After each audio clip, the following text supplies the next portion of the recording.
웨스터민스터 소요리 문답 제3호는 하나님은 어떤 분이십니까? 입니다.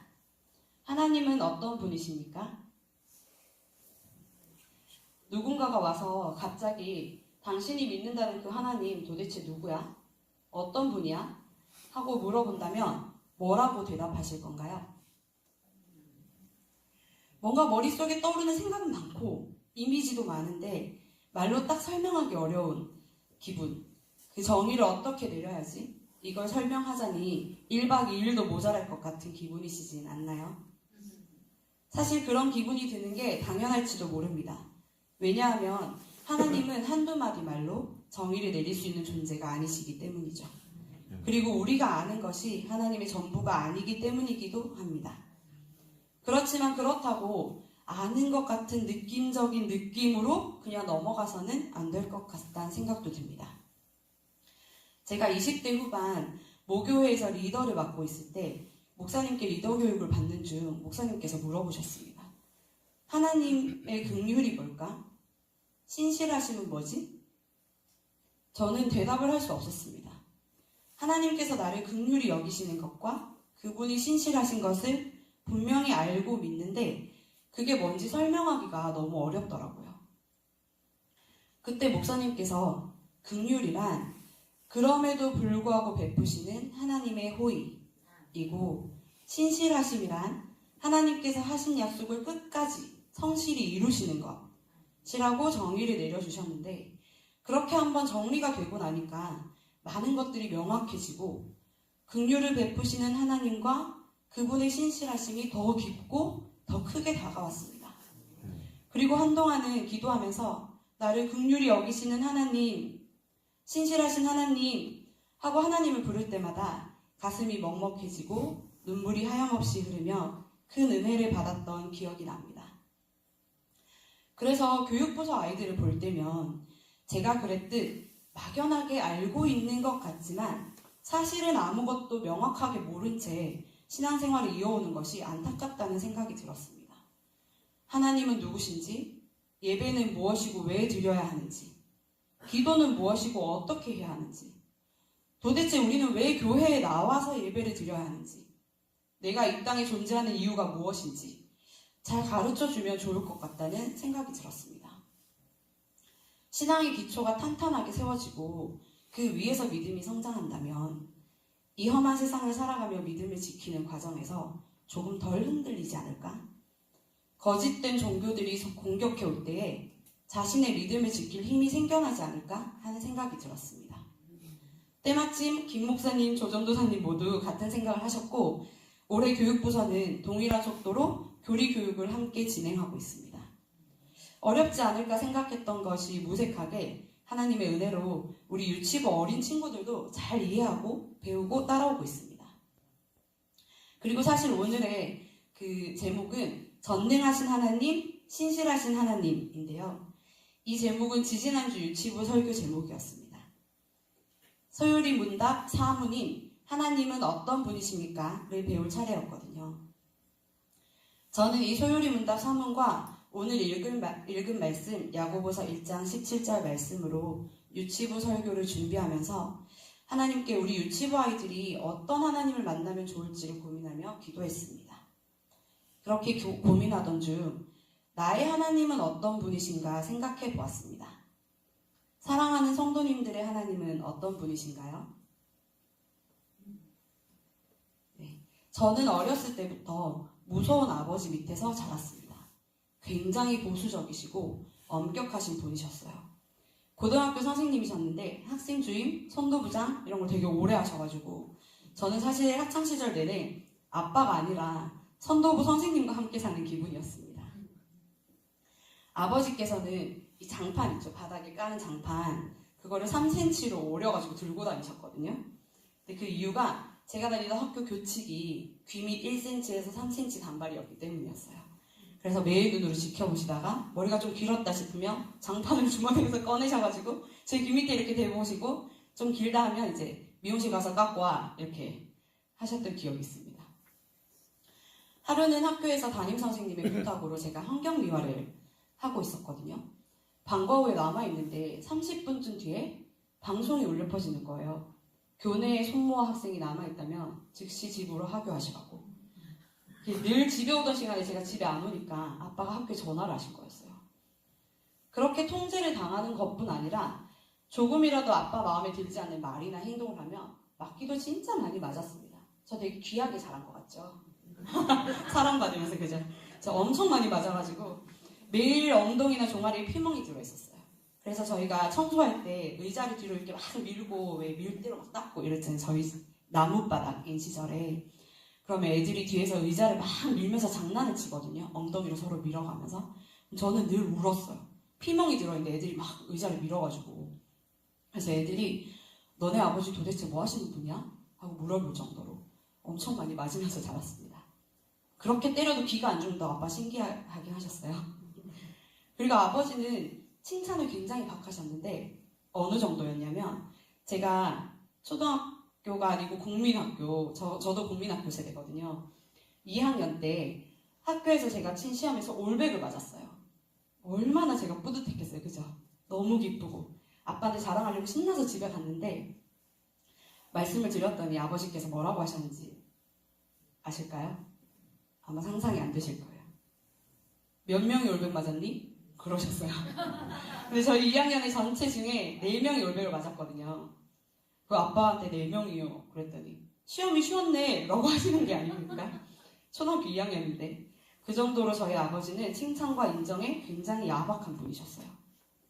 근데 또 무섭기만 하고 야박하기만 하셨냐 하면 그건 또 아니어가지고 평소에는 우리 삼남매랑 잘 놀아주죠. 제가 동생이 둘 있거든요. 그리고 산으로 들로 시간만 나면 놀러 다니고 여행 다니고 굉장히 가정적이셨어요. 근데 저희가 하나님을 뭐라고 부르나요? 하나님? 아버지라고 부르죠. 그래서 저는 아주 오랫동안 하나님을 저희 아버지처럼 생각했었습니다. 나를 사랑하긴 사랑하시는데 필요한 것도 다 채워주시는데 조금이라도 어긋나게 행동하면 다리 몽댕이로 부서뜨리는 분, 벌 주고 비난하고 혼내고 매질하는, 아무리 잘해도 인정해주지 않고 기준이 매우 높으신 분. 그래서 저는 항상 하나님이 두려웠던 것 같아요. 그래서 저는 잘하려고 엄청 노력했어요. 교회에서 시키는 건 모두 다 했습니다. 뭐든지. 예스맨. 하나님을 사랑해서 기꺼이 하는 순종이 아니었고요. 혼날까봐, 인정 못 받을까봐, 혹시나 천국 문 앞에서 너 안 돼 돌아가 이렇게 하실까봐 정말 열심히 했습니다. 근데 여러분, 우리 하나님이 그런 하나님이신가요? 아니죠. 하나님을 제가 인격적으로 만나고 나서 제가 얼마나 하나님을 오해하고 있었는지 알게 되었습니다. 비단 저뿐만이 아닐 거라고 생각됩니다. 우리는 하나님을 완전히 이해할 수 없는 존재이기에 그렇게 하나님을 오해하고 나만의 엉뚱한 하나님의 이미지를 만들기가 너무나도 쉽습니다. 그래서 우리는 하나님의 도우심이 필요합니다. 지혜가 끝도 없으신 하나님께서 우리로 하여금 하나님을 알도록 도우시길 구해야 합니다. 그리고 그것을 위해 주신 성경을 끊임없이 읽고 가까이 해야 합니다. 그렇다면 정말로 우리 하나님은 어떤 분이신가요? 오늘 본문 말씀에서는 하나님을 빛들의 아버지라고 일컫고 있습니다.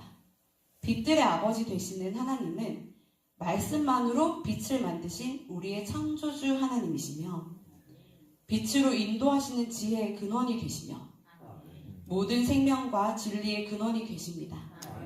그러므로 하나님은 완전하시며 그 지혜와 능력이 끝이 없으십니다. 즉 하나님은 전능하십니다. 우리는 전능하신 하나님을 성경 속에서 수없이 발견하게 됩니다. 작년 한 해는 성경 속의 기적이 지금 나에게도 라는 표어로 저희 유치부에서 성경 속 기적에 대해 함께 말씀을 나누었었는데요. 병든 자를 고치시고 죽은 자를 살리신 수많은 기적들을 다 아시리라 생각이 됩니다. 그리고 그 기적들은 다만 성경 속의 옛날 이야기에 그치지 않고 지금도 계속해서 일어나고 있습니다. 제 동생이 탄자니아에 선교사로 나가 있을 때였는데요. 저희 40주년 때 제 동생도 왔었거든요. 아마 보신 분들이 있으실 텐데 하루는 전화가 와서 누나야, 저희 대구 사람이거든요. 신앙생활 똑바로 해라 그러는 거예요. 진짜 주님 오실 날이 머지않았다. 그러더라고요. 그래서 내가 왜 그러냐 했더니 한 부족장이 수소문을 해서 찾아 선교사님께 왔는데 무슨 일인고 하니 그 부족은 한 번도 외지인이 들어온 적이 없는 부족이었대요.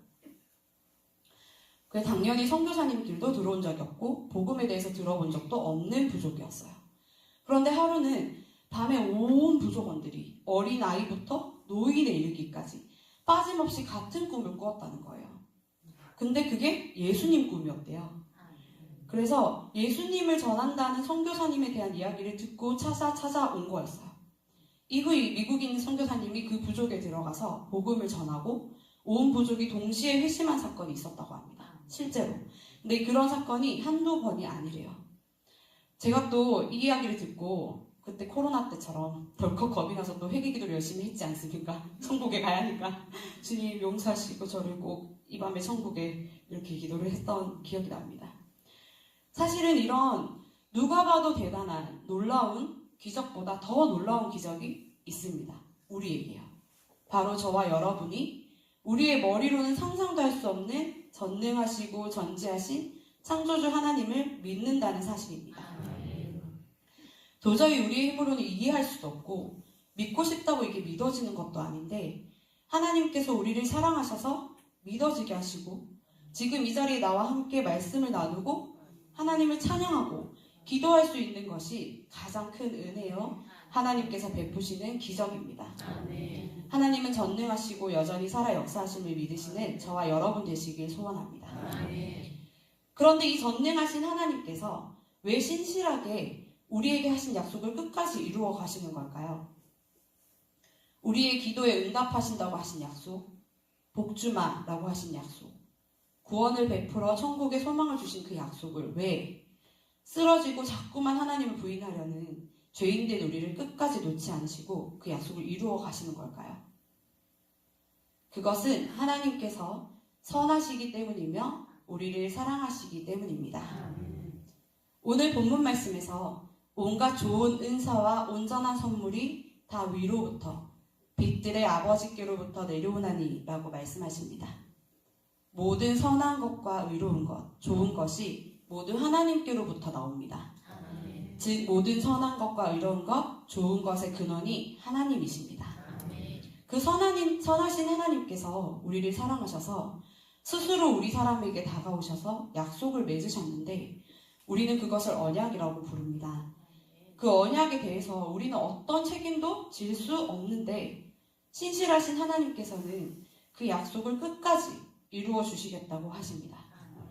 하나님의 성품 중에 신실하심은 우리에게 매우 중요합니다. 그 신실하심으로 인해 우리는 구원의 확신을 가지고 이 험난한 믿음의 여정을 기꺼이 걸어갈 수 있습니다. 또한 신실하신 하나님의 말씀에는 거짓이 없고 속임수도 없습니다. 그래서 성경은 믿을 수 있고 그 안에 쓰여진 모든 복된 말씀도 이루어지는 것입니다. 동시에 우리에게 편하고 유리하고 듣기 좋은 말씀만 이루어지는 것이 아니라 모든 말씀이 그러하다는 것도 우리는 기억해야 할 것입니다. 어제 저의 오래된 친구에게서 연락이 왔습니다. 딸이 얼마 전에 온몸에 피멍이 들었다 생겼다 없어졌다 그러더래요. 그래서 이상하다고 동네 친한 엄마한테 얘기를 했더니 그 엄마가 뭔가 이상하다고 생각이 들었나 봐요. 그래서 오전 9시면 완전히 마감되는 소아과가 있대요. 유명한 소아과가 있는데 거기 문 여는 시간부터 대신 가서 줄을 서가지고 빨리 오라고 그래서 진료를 받대요. 근데 그 원장님이 이거 아무래도 안 좋은 징조 같으니 당장 큰 병원에 가보라 고 이야기를 하셨대요.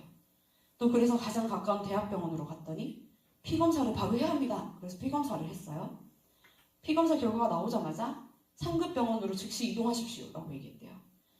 그래서 피검사 결과가 혈소판 수치가 10분의 1로 낮게 나왔대요. 자가 면역 질환 중에 하나인데 그게 10분의 1 정도로 그렇게 낮아지면 목숨이 위험한 상태였대요. 정말 촉각을 다투는. 그래서 응급실이라도 얼른 지금 가라 해서 막 남편은 병원비를 내고 자기는 막 병원에 아는 사람 있을까 해서 이리저리 전화를 돌려보고 이미 병원 마감됐고 접수는 여러 가지 어려운 상황에서 막 정신없이 있는데 그 담당 교수님이 방금 진료받던 그 교수님이 막 저쪽에서부터 뛰어오면서 어머니 이렇게 부르시더라고요. 자기가 그 서울대병원에 유명한 교수님한테 전화를 넣어놨대요. 그쪽으로 굉장히 훌륭한 교수님이니 당장 서울대병원으로 가면 지금 봐주신다 그랬다는 거예요. 근데 알고 봤더니 그날 진료를 본 교수님이 그 대학병원의 유일한 서울대 의대 출신이셨대요. 그래서 바로 서울대병원으로 가고 피검사 결과를 보자마자 갑자기 막 긴급으로 돌아가더니 입원을 해서 혈소판 수치를 올리는 주사를 받고 가까스로 목숨을 건졌습니다. 근데 이게 단 하루 만에 일어난 일이에요. 그래서 지쳐있는 친구에게 전화가 온 거예요. 첫째 딸이 간만에 태권도를 보냈더니 다리 뼈가 부러져가지고 전화가 온 거예요. 그 친구가 그 순간 무너져버리고 말았습니다. 아니 하나님 이 정도면 하나님 안 계신 거 아니에요? 이렇게 얘기했대요. 남편한테도 나 이제 하나님 안 믿을 거야. 하나님 너무하신 거 아니야? 이 정도면 나 안 사랑하시는 거 아니야? 나 교회 안 가. 그랬대요. 막 오열을 했대요. 막 엄청 울었다고 하더라고요. 근데 며칠 뒤 말은 그렇게 했지만 안 갈 수 있겠습니까? 교회를 갔대요. 교회를 가서 예배를 드리는데 불기둥과 구름기둥으로 이스라엘 민족을 보호하시고 지키시는 하나님에 대해서 설교를 들었는데 그때 하나님의 능력 있으심, 하나님의 선하심, 우리를 사랑하심과 신실하심을 깨닫고 한참을 울었다고 합니다. 하나님을 오해하지 않고 다시금 하나님의 성품을 기억하면서 며칠간의 일을 생각해보니 자신의 힘으로 해결할 수 없었던 모든 상황 속에서 하나님께서 도우셨다고 말하지 않고는 설명할 수 없는 기가 막힌 타이밍에 기가 막힌 도움들이 있었다는 거예요. 그래서 그 손길들로 자기 딸이 목숨을 건진 것을 깨닫게 된 거예요. 하나님께서 고난을 주셨다고 생각을 했는데 오히려 고난 가운데 자신과 딸을 지키셨다고 고백하는 친구의 이야기를 들었습니다. 우리는 우리의 상황과 환경을 보느라 우리 앞에 큰 산을 보느라 하나님이 어떤 분이신지를 놓치고 살 때가 너무나 많습니다. 그러나 하나님은 선하셔서 오늘의 말씀에서처럼 온갖 좋은 은사와 온전한 선물을 주시는 분이시며 신실하셔서 오늘의 말씀에서처럼 변함도 없으시고 회전하는 그림자도 없으심을 믿으시는 저와 여러분이 되시기를 소원합니다. 아멘. 소율이 문답 제3문 사답을 들려드리며 말씀을 마무리하겠습니다. 하나님은 어떤 분이십니까?